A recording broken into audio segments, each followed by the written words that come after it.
Hi friends, ఈరోజు మా అక్క ఊరు నుంచి చిన్న చేపలు తీసుకొచ్చింది. మాకు ఇష్టమని మనం చిన్న చేపల కర్రీ తయారీ విధానం చూద్దాం. ముందుగా స్టవ్ వెలిగించుకుని కళాయి పెట్టుకుని, చేపల కూర కాబట్టి కాస్త ఆయిల్ ఎక్కువే పట్టిద్ది.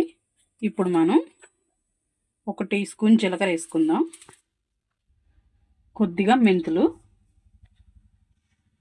కొంచెం కరివేపాకు,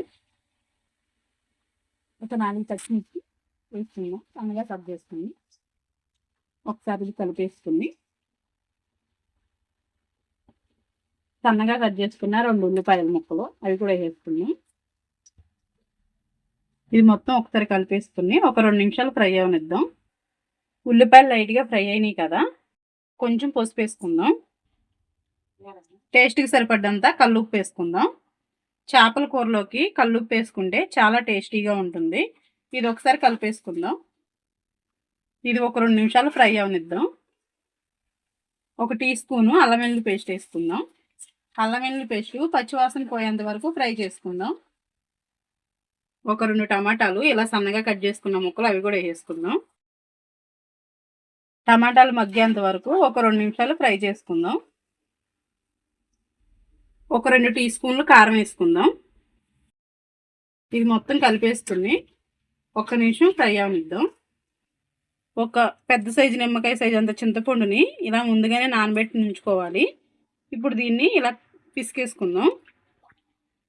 ఇప్పుడు మనం చింతపండు పులుసు పోసేసుకుందాం.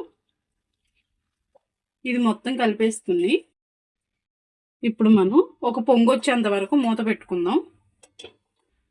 ఇప్పుడు మనం మూత తీసుకుందాం.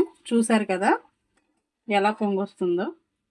ఇప్పుడు మొత్తం ఒకసారి ఇది కలిపేసుకుని ఇప్పుడు ఈ చిన్న చేపలను వేసేసుకుందాం. ఇది ఎక్కువ కలపకూడదు, లైట్గా కలుపుకోవాలి. ఇలా కలిపేసుకుని మూత పెట్టేసుకుందాం. ఒక 10 నిమిషాలు ఉడకనిద్దాం. ఇప్పుడు మనం మూత తీసుకుందాం. 1 స్పూన్ ధనియాల పొడి, 1 స్పూన్ చేపల మసాలా, స్లోగా కలుపుకోవాలి. ఇలా కలిపేసుకున్నాం కదా, ఇప్పుడు కొంచెం కొత్తిమీర వేసుకుని మరో 2 నిమిషాలు మూత పెట్టుకుంటే చేపల కూర రెడీ అయిపోతుంది మనకి. ఇప్పుడు మనం మూత తీసుకుని చూసారు కదా నూనె ఎలా తేలిపోయిందో. ఇప్పుడు మనకి కూర రెడీ అయిపోయినట్టు. చేప కూడా బాగా ఉడికిపోయింది కదా. ఇప్పుడు కొంచెం కొత్తిమీర వేసుకుందాం. స్టవ్ ఆపేసుకుందాం. చూసారు కదా చిన్న చేపల కర్రీ. మీరు కూడా ఒకసారి ట్రై చేయండి.